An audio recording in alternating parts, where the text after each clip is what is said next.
After me, lost in doubt, trying to find a way out. These lies within, they hold me tight. In the dark, I lose my fight. Chapter 8. Just Fun. Carla had made up her mind. Her last postal training session was coming up in Norman, Oklahoma, and she reached out to Charlie again. He was eager, flirtatious, and more than willing to stay with her at the hotel for as long as she wanted him to. She didn't hesitate. She gave him the details and told him he was welcome to stay. No strings, just fun. Just how she liked it. Back home, Carla's coldness toward David had turned into open contempt. She stopped responding to his small gestures. No more kisses. No more I love you. She couldn't even fake a hug. He'd try to meet her halfway in the kitchen, give her a soft smile and ask how her day was, and she would just walk past him like he wasn't there. "You still not talking to me today?" David asked gently one afternoon. Carla didn't even look up from her phone. What would I even say? He hesitated. "We still haven't planned anything for our vacation. You were excited about it last month." Carla let out an annoyed breath through her nose. "Why would I be excited now? I'm going to Norman. We can make plans later." She rolled her eyes. "God, don't start acting like you care now." "I've always cared," he said softly. "Well, that's news to me," she shot back, crossing her arms. David nodded slowly, trying to swallow the sting. "I still love you, Carla." Carla scoffed and looked away. "That's your problem, not mine." Carla pulled into the hotel parking lot in Norman just before sunset. The sky was streaked with pink and gold, but her eyes weren't on the horizon. They were scanning for one person, Charlie. And there he was, leaning against his dusty truck, arms crossed, a cocky half-smile on his face like he hadn't aged a day since their last drink. "There she is," he said, stepping forward as she got out of the car. "Still the prettiest postal worker I've ever seen." Carla smirked. "I'm not even clocked in yet." "Doesn't matter. I brought something to celebrate," he said, lifting a mason jar out of a small cooler in the bed of his truck. "New batch. Smoother than last time." She raised an eyebrow.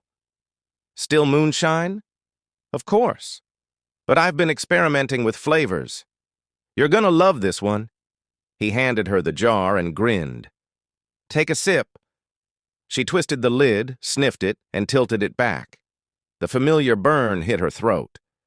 But there was a subtle, fruity twist underneath it. "Is that strawberry?" she asked, blinking. "And banana," he said proudly. 75% strawberry, 25 banana. Perfect ratio." She laughed. "Banana? You're insane," Charlie chuckled. "It's not just bananas, it's Carla's banana split. That's what I'm calling it." "Carla's," she teased. "You naming drinks after girls now?" He leaned in, lowering his voice. "Just one." Carla shook her head, grinning. "You're ridiculous." "But you like it, don't you?" She took another sip. "Yeah, I do." She didn't like it. She hated the taste of bananas. They stood close now, the distance between them all but gone. There was something intoxicating about Charlie. Maybe it was the moonshine. Maybe it was the way he looked at her like she was the only person in the world. Whatever it was, she was thinking about how mean she could be to David. Telling him Charlie had named a drink after her and called it Carla's banana split. David knew Carla hated banana. It would rub it in just a little bit more. Now that she had Charlie, she could push David away as much as she liked. From that point on, every conversation seemed to circle back to Charlie or other guys and more drinking. She spoke about him openly, even gleefully. "Charlie and I were drinking again the other night. I had 20 shots of moonshine.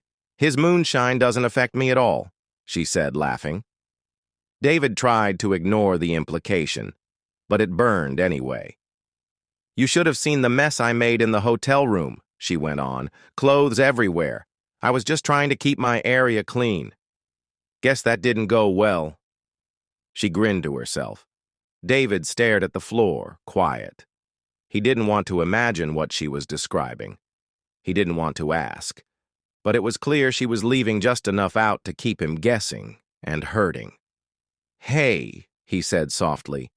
I doubt you want me coming up and spending the weekend with you. You said 2 months ago you wanted that.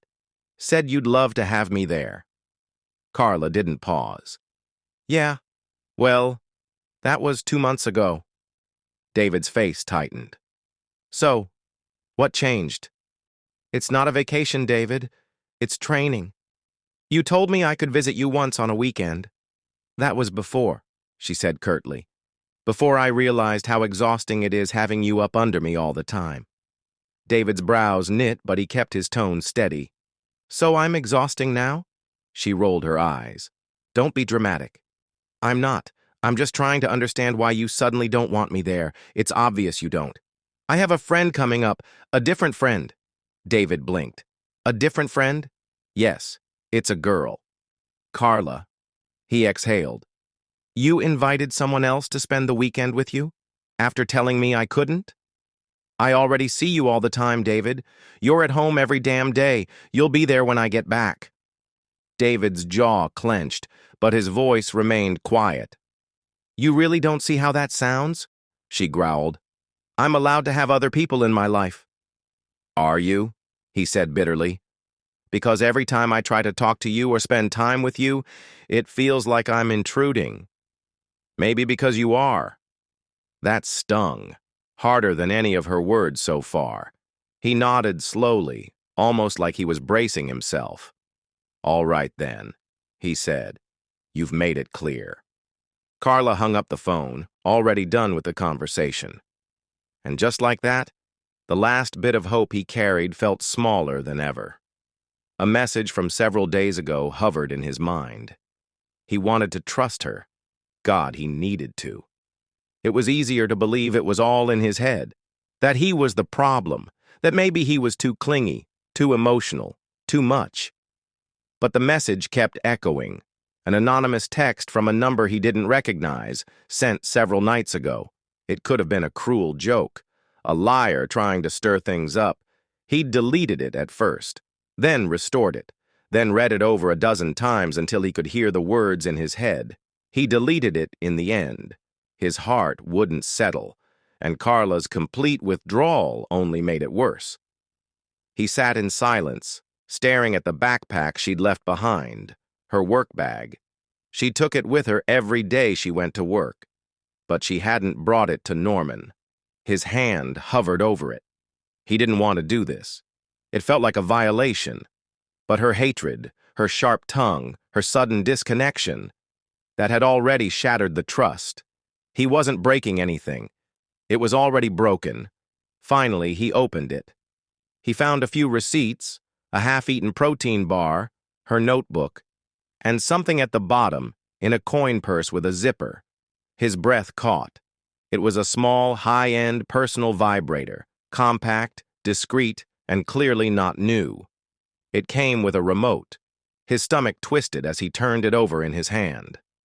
Why the hell would she carry this around in her backpack? There were obvious reasons. None of them are innocent.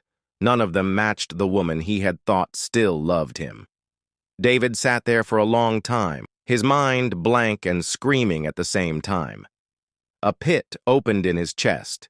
He called her. I checked your backpack, he said. Found the toy. With a remote. It's none of your business, David. I'm your husband. No, she said. You're not. Not really. Not anymore. So that's it? His voice cracked. You won't even explain? You'd rather treat me like garbage than just be honest? I'm done explaining myself to you. I don't owe you anything. And just like that, click. Call ended. He stared at his phone, still hoping she'd call back. But instead, the next thing that appeared on his screen was the notification. You can no longer send messages to this person. She had blocked him. David stared at the screen, numb. That was how it ended. Not with a fight, not with a goodbye, just silence and the weight of something he couldn't fix.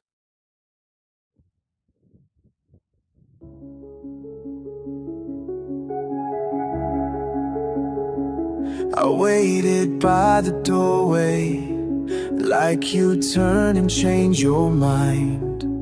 But love don't live in hallways, and you never looked behind. I begged the silence not to speak, but it screamed in every room. You smiled like you were free again, while I folded into gloom. You were already gone long before goodbye.